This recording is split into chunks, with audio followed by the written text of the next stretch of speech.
There are a lot of houses in Cyrodiil. Some of them are free, and to get some of them, you'd have to pay a hefty price and be a reputable realm dweller. Every city in Cyrodiil, from Colovian Highlands to Forests of Blackwood, has a house for every playstyle imaginable. Here's a list of the most useful of them, with a description of course.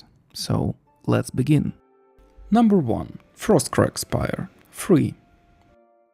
If you play as a mage, or just an alchemical enthusiast and conjurer extraordinaire, you'll definitely going to need this humble arcane dwelling, basically visible from every 1000 point in the game, even from Imperial City Palace area. No, really. The only area you can't see this tower on the horizon is the Oblivion Plain, located just north of Bruma in Gerald Mountain Range. You can get there following a unnamed road to northeast from Bruma, which will inevitably lead you to this place in the mountains. The front door is locked, and nothing tells more I legally own this mere tower than lockpicking the front door. If you are not that into showing off your fine motor skills, you are more than welcome to go around the tower and find this chest, which contains the key to this tower, which says, I legally own this place. Entering, you'll find the tome telling you the history of this place, conveniently located on this absolutely mundane and regular ice giant hand. After reading it, the wall opens, letting you into the main area. This area contains Altar of Enchanting, Altar of Spellmaking, and Atronach altar, but you're gonna need match tallow candles for spellmaking and enchanting, and storm, frost, and flame souls to conjure those elemental minions of yours. The floor below main area is the storage area, which is not that interesting beside the fact that there are some vault guardians will appear after you'll buy an upgrade for it. The floor above main area is the bedroom/alchemy lab. With your own indoor garden, you can harvest there all the plants you need for your alchemical endeavors. Alchemy table gives you plus 15 45 alchemy buff while you are standing near it. This is the only 45 alchemy buff in game that actually works. Here, through this door, you have an access to handy portals to every mage's guild in Cyrodiil. And here is the portal to the 4th floor of the tower, which is also a viewing deck. Base cost of upgrades for this tower is 7500 gold, but I paid more because of my reputation. 1000 for a bedroom as well as library area, 1000 for vault area upgrade, and 4000 for 2 sets of mage tallow candles required for the altars. You can purchase these upgrades from Arlene Weir NPC in Mystic Emporium, in the market district of Imperial City. And don't worry, quest will take you there, so you wouldn't have to look for it. So for mere 7500 gold and clonking knees after getting there uphill, you'll get a full-fledged Tamriel's Mystic Minority Tower Alchemy Lab, indoor garden, altars, and portals to everywhere. It doesn't get any better than this, does it? Number 2. Dunbarrow Cove. Free. This one is the most utilitarian piece of real estate in whole Cyrodiil ever, especially if you play a thief skill line oriented character. It is much less conspicuous piece than the previous one with spires. Well, it's a cave. You have an entourage here you can send to wreak havoc. Also a fence trader, which is extremely convenient, as well as a special training chest for picking locks, which is perpetually locking itself for your convenience. Living quarters with enormous amount of loading screens. It is located just south of Anvil Castle, with a hidden entrance near water, which leads into a small cave and into your own rowdy and ruthless pirate dwelling. Except you'll have to fight several skeletons for it. But after... well, it is still a cavern. Anyways, what is the place but people? For much needed people and upgrades, you'll have to head to Dahlia Rackham, at Seatop Clarabella Boat at Anvil's Harbor, and buy them. Upgrade for captain quarters costs 500 gold, all others for 1000. Total is 5500 gold of base cost. So just for 5500 gold, you get a crew, experts, and all the necessary amenities to ensure smooth career as a mere crook and delinquent. But nothing makes your gaming experience better than reoccurring felonies and chaos. Number 3. Banner's Manor, 5000 gold. Since we already were in Anvil, not that travel would be an issue here, it makes sense to explore another opportunity. This non-denominational house is located at the east gate of Anvil, and it is one of the most cost-effective houses in the game. It is if you don't mind screaming and screeching of lost souls, of course. To get in this house, you'll have to buy it from Velvet Banners at the Count's Arms Inn in Anvil. Nothing tells you that the realty deal went successful and smooth, like dodgy seller literally disappearing after you signed the contract. By the same act you start the quest where spirits have lease. I will not spoil the quest for you because it is interesting and not that long at all. After finishing quest, you'll get fully refurbished house with tons of storage space, as well as quite nice basement, dining area, upstairs bedroom and a study. But for the amenities, that's it. No portals, experts or shrines, just basement with a story in one of the prettiest towns in Cyrodiil. Number 4. Deepscorn Hollow.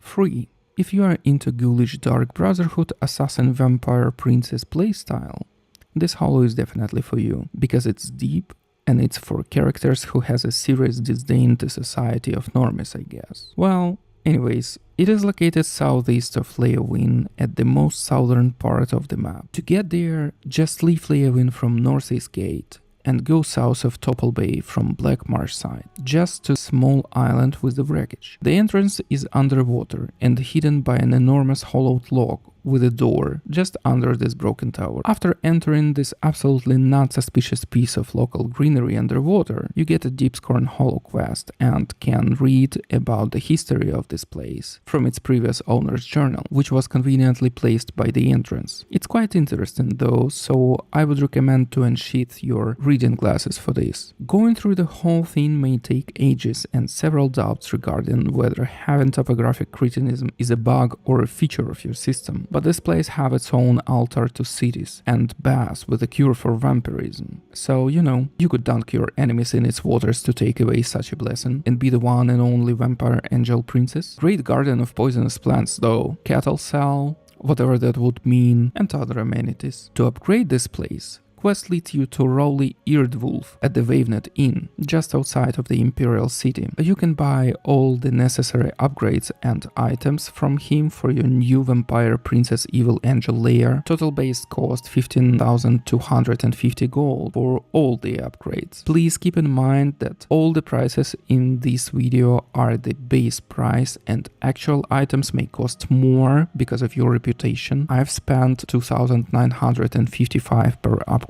and 5,066 gold for Ichor of Cities. All of this so you could sleep in a coffin, send a minion to kill in Cities' name and get blessing from Cities' altar, but only if your infamy rate is high enough for that deity body of yours. Also, previous owner of the Slayer has left 4 different caches with different goods and stuff in there for you to find. If you are willing to spend more time in this chilling hollow, of course.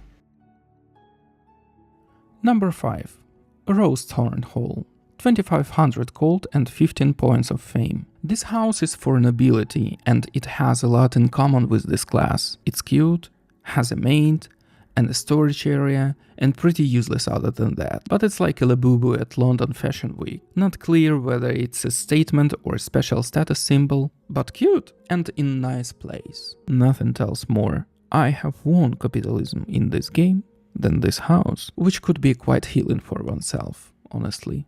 It is located in Skingrad, on one of the main streets near Chapel. To get this house, you have to be ready to pay 2500 gold base price, be liked by the seller Shumgro Yaruk, and have at least 15 fame points to your name. When you meet all the necessary parameters, come meet Shumgro Yaruk at Skingrad Castle and just buy it. They will evict previous renter and it's ready to be lived in. It is a real house with walls and 3 levels, hall, basement, and top floor, which is way different from the previous ones in a good way. Here you can feel all the stability in the world. Interior says, "I'm okay," in a soothing normal voice, which couldn't be better for your mental health after killing anthropomorphic dreamers and gaslighting yourself that they are not real people. Anyways, Beside 2500 gold base price, you can buy your upgrade and furnishings for it for a base price of 1600 gold each. You can buy total 15 upgrades for this house. Just head to Colovian Trader in Skingrad and speak to Gunder to buy those. I've paid 2797 gold each. For you it may be different. After upgrading to have a servant quarters, you get a quest where you can hire Aya to live with you and to be your housekeeper. In all things stable,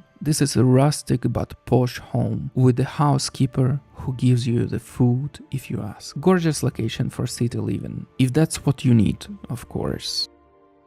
Number 6. Arbor Watch. 20,000 gold and 12 fame points. If you like coral architecture and in general a fan of hunting and forests, this house is for you. Why?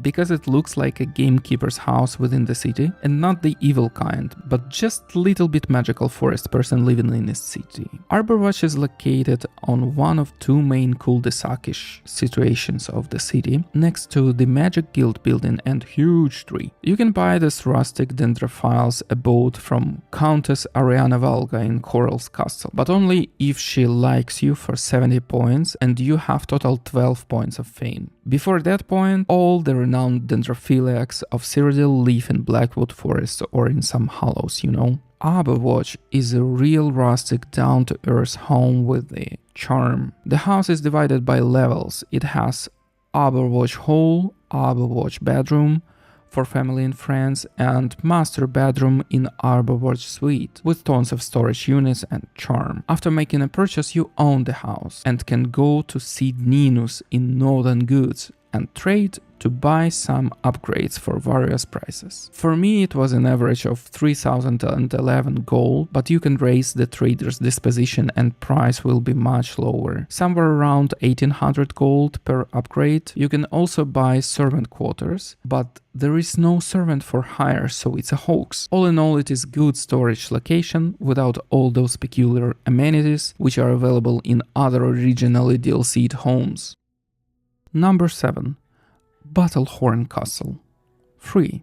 Since we already were in Coral, it makes sense to visit another quite peculiar property. This one is great if you ever dreamed to be a lord or a lady of the castle. High towers, courtyard, great hall, and loads of knights and servants at your service. Battlehorn Castle is located northwest from Coral, up the hill at the end of the Black Road. When you arrive closer to the castle, it triggers the quest. You notice that it's under attack of marauders, and you have to protect it, removing these pesky intruders from the face of Cyrodiil. In the world of Oblivion, what is help but homicide? When it comes for castles, you should know that, well, it's a castle. It has a great hall, private quarters for the lord, living quarters for the knights and servants, and all the utility areas required for service, and all the staff and nobility living here. One of the most interesting features is secret passageways, which make you check every pillar and candelabra you ever encounter here. Also, you can delve into taxidermy art. There is not much a lord can do to be judged by court and servants, so just bring the animal skins to the lady and that's it. The art will appear in the main hall. Of course, to get all the stuff and decorations, you'll have to buy it. It's only a very lordly thing to do. Head to Nilfas Omilian to do so, to Merchants Inn in Imperial City, and buy all the upgrades at 1500 gold at base cost. For me it was 2577 per upgrade, but we lords don't have a tendency to sulk about prices. Total cost of upgrades is 13,500 gold of base price. Battlehorn Castle is an amazing place for you if you are Highness in disguise and play more or less balanced night game. It has the amenities, it has a storage space, it's okay, it's a castle. World of Oblivion is a huge place, and it has space for every player ever imaginable, with every playstyle ever imaginable as well. So just pick and go with it. It has a space for you, always. Nevertheless, thank you for watching this video till the end. I will appreciate if you will write me something good or bad, or just your opinion in comments. Click the like button, subscribe if you'd like to watch more videos about RPG games. Thank you. Bye.